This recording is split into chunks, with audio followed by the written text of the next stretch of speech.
बिस्मिल्लाहिर्रहमानिर्रहीम।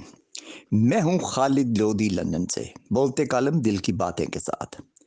पाकिस्तान में इमरान हुकूमत के खात्मे के लिए जिन लोगों ने ये जाल बुना, उनमें अमरीकी CIA का मरकजी किरदार तो था ही, मगर इस पूरे रजीम चेंज के अमल में रिटायर्ड जनरल कमर जवेद बाजवा और अमरीकी इस्टेब्लिशमेंट के सदाबहार सहूलतकार हुसैन हक्कानी के साथ अमरीकी वजारत खारजा के सीनियर एहलकार डोनाल्ड लू बराबर के शरीक थे।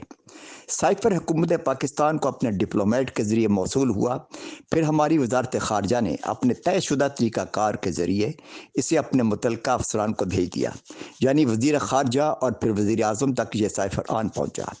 इस तमाम डिप्लोमेसी की तफसील अब अडियाला जेल में इस मुकदमे की समाअत करने वाले जज साहब के पास पाकिस्तान के डिप्लोमेट असद मजीद ने पेश कर दी है।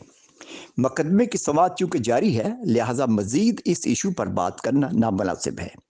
अब ये बात तो अब खुलकर सामने आ चुकी है कि इमरान खान की शख्सियत बतौर वज़ीर-ए-आज़म पाकिस्तान ना सिर्फ अमरीका बल्कि दीगर मगरबी ममालिक और फिर ख़ुद हमारे बरादर इस्लामी ममालिक के बाज़ अमरीका नवाज़ हुक्मरानों को काबिल कबूल ना थी। यूँ कह लें कि इमरान खान अमरीका नवाज़ लॉबी के लिए नापसंदीदा शख्सियत ठहरे, यानी पर्सनल नॉन ग्राटा। अब तक पाकिस्तान में रजीम चेंज के बाद बहुत कुछ हो चुका है। 8 फरवरी को जिस अंदाज में कौमी इंतखाबात का अमल होने जा रहा है, ये हमारी तारीख का अनोखा इलेक्शन है।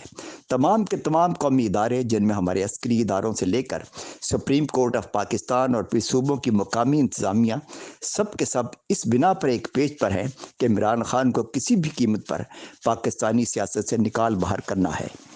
यानी पाकिस्तान की मकबूल तरीन सियासी जमात PTI अपनी जगह बरकरार है, मगर इस जमात को PTI का प्लेटफार्म इस्तेमाल करने की किसी तरह से भी इजाज़त नहीं है।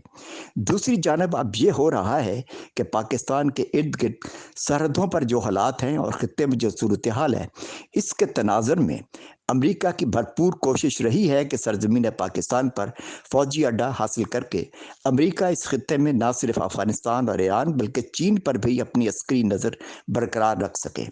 लेकिन अब हुआ ये है कि भारत में अमरीकी और इसराइली मुश्तरका नेटवर्क अपने कदम जमा चुके हैं। इस तरह ख़त्े में भारत को बालादस्ती दिलवाने का मंसूबा भी परवान चढ़ रहा है। लेकिन अब पाकिस्तान में किसी हद तक अमरीकी कैंप अब पसपसाई की जानिब बढ़ रहा है। गो कि इस्लामाबाद में एशिया का सबसे बड़ा अमरीकी सफारती मिशन काम कर रहा है, जिसमें अमरीकी CIA से लेकर न जाने कौन कौन से दीगर नेटवर्क अपना जाल बिछाए हुए हैं। इमरान खान ने सरजमीन पाकिस्तान पर किसी भी सूरत में अमरीकी फ़ौजी अड्डों के क़याम की सख्त अल्फाज में मुखालफत की थी, जिसकी सज़ा आज इमरान खान को मिल रही है।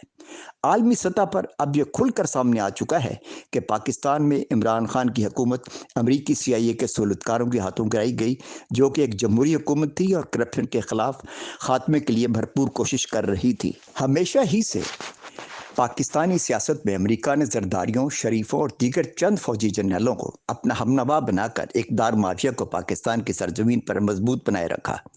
चूँकि ये तमाम लोग हर तरह से ना सिर्फ करप्ट हैं, बल्कि इन सब के असासे और जायदादें इन मगरबी ममालिक में हैं। अब इनमें यह भी इजाफा हुआ है कि हमारे बाज़ आला ब्यूरोक्रेट्स और जज साहिबान भी इस शब में शरीक हो चुके हैं। पाकिस्तान ख़त्े में जिस जोग्राफियाई हैसियत में मौजूद है, इसमें अमरीकी मफादात भी अमरीका के लिए बड़ी अहमियत के हामिल हैं। इस ज़िम्न में अगर मज़ीद तफसील जानना चाहें तो फिर डैनियल S. मार्के की किताब नो एग्जिट फ्रॉम पाकिस्तान पढ़ लें। आपको बखूबी इल्म हो जाएगा कि अमरीका हर कीमत पर पाकिस्तान में अपना वजूद किसी न किसी अंदाज में बरकरार रखना चाहेगा। लेकिन अब अमरीका के लिए नामुमकिन हो चला है कि वह अपने घोड़े जरदारी और शरीफ, जो कि अब ठुस हो चुके हैं, इन पर मज़ीद इन्हिसार करेगा। बल्कि अब इन दोनों ख़ानदानों के बिलावल और मरियम भी पाकिस्तान के बदलते हुए हालात में अपनी सियासत को चमकाने में नाकाम रहेंगे। चीन और रूस दोनों ममालिक भी अपनी सफारती हिकमत अमली बदल रहे हैं। इन दोनों ममालिक की सरमायाकारी पाकिस्तान में दांव पर लगी है। वो अब हर हालत में पाकिस्तान में इमरान खान जैसा लीडर देखना चाहेंगे, जो कि पाकिस्तान की आज़ाद खारजा पॉलिसी को फ़रोग़ दे और ख़त्े में बराबरी की बुनियाद पर भारत, अमरीका और ख़त्े के दीगर ममालिक के साथ पाकिस्तान को लेकर चले। ऐसा पाकिस्तान जो कि मुआशी और सियासी तौर पर मजबूत और करप्शन से भी पाक हो। ये सब कुछ इमरान खान ही कर सकेगा, जिसके लिए अब चीन और रूस की सफारतकारी का अमल जारी हो चुका है, जिसका सबूत आने वाले दिनों में دیکھا جا سکے گا۔ پاکستان زندہ باد۔